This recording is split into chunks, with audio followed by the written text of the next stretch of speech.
নমস্কাৰ বন্ধুসকল, আপোনালোক সকলোকে আকৌ এবাৰ আসাম টেক টিপছ ইউটিউব চেনেলটোলৈ স্বাগতম জনাইছোঁ।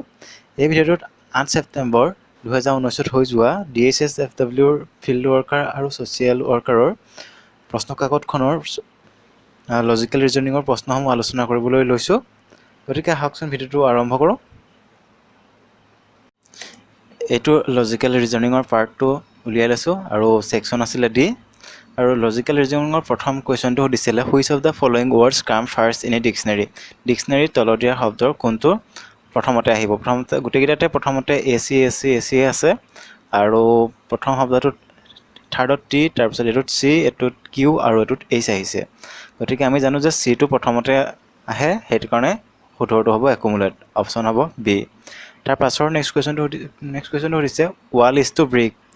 যদি ইটাৰ পৰা ৱাল হ'ব পাৰে তেনেহ'লে ফাৰ্নিচাৰ ইজটো ফাৰ্নিচাৰ কিহৰ পৰা হ'ব? ৱাটাৰৰ পৰাটো নহয়, চিল্কৰ পৰাও নহয়, উডৰ পৰা হ'ব পাৰে, কইলৰ পৰাটো নহয়। গতিকে কাঠৰ পৰা হ'ব পাৰে, সেইটো কাৰণে অপশ্যন হ'ব চি।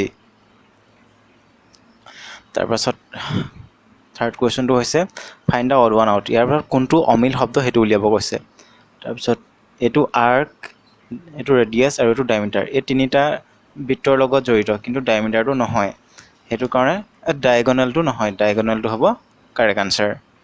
তাৰপিছত আছে নেক্সট কুৱেশ্যনটো হৈছে which number comes as the last number in the sequence. এটা ছিৰিজ দিয়া আছে, এই ছিৰিজটোত কোনটো নাম্বাৰ হ'ব দিছে। 4ৰ পৰা 12লৈ 8, 12ৰ পৰা 28লৈকে 16, 28ৰ পৰা 60লৈ 32। তেতিয়াহ'লে এইটো কিমান হ'ব?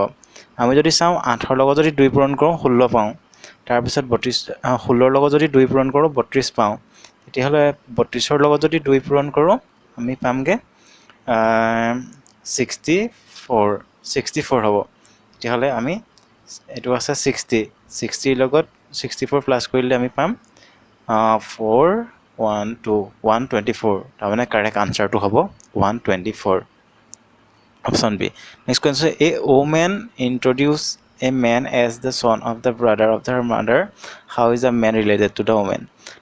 কৈছে মানুহজনীৰ মাকৰ ককায়েকৰ পিতেক, এনেকৈ কৈছে কথাটো।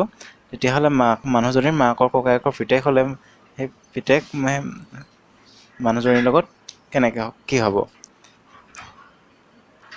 তেতিয়াহ'লে আনচাৰটো হ'ব চি হ'ব। তাৰপিছত হৈছে find the word which cannot be made from the word carpenter. এইটো কাৰ্পেণ্টাৰ শব্দটোত যিকেইটা লেটাৰ আছে, এই লেটাৰৰ পৰা ইয়াৰ ভিতৰত থকা কোনটো শব্দ আমি কৰিব নোৱাৰোঁ।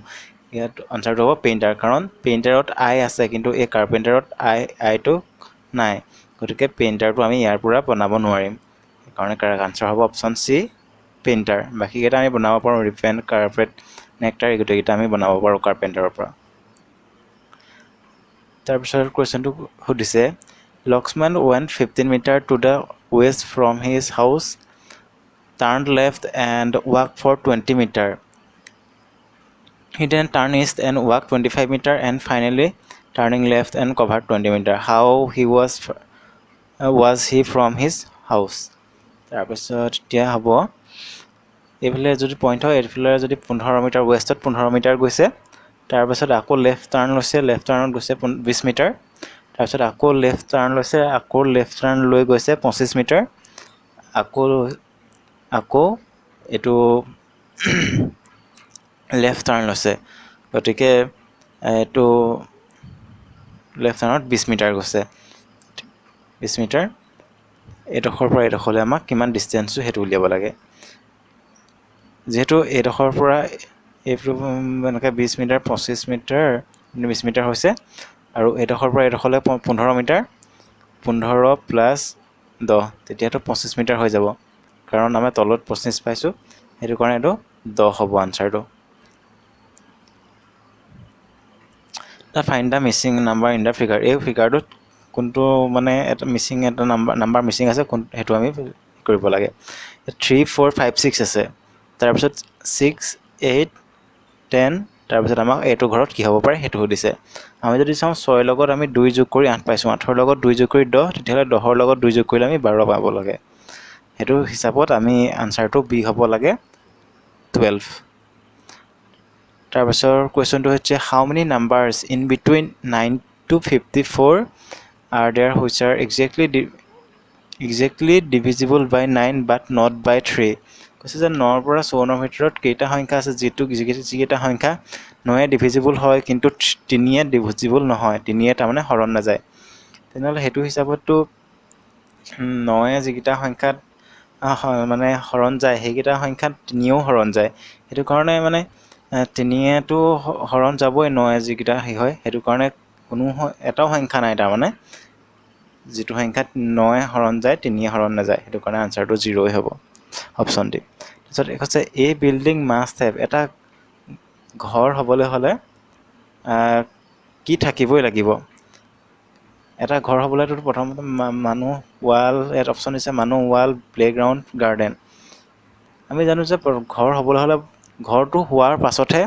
মানুহ আহে কিন্তু সেইটো কাৰণে মানুহ ৱাল হ'ব লাগিব কাৰণ ৱাল নোহোৱাকৈ এটা ঘৰ হ'ব নোৱাৰে সেইটো কাৰণে ৱালে হ'ব অপচন বি এতিয়া যদি আপোনালোকে ভিডিঅ'টো চাই ভাল পাইছে তেতিয়াহ'লে ভিডিঅ'টো লাইক কৰিব কমেণ্ট কৰিব আৰু শ্বেয়াৰ কৰিব আপোনালোকৰ বন্ধুবৰ্গৰ লগত ধন্যবাদ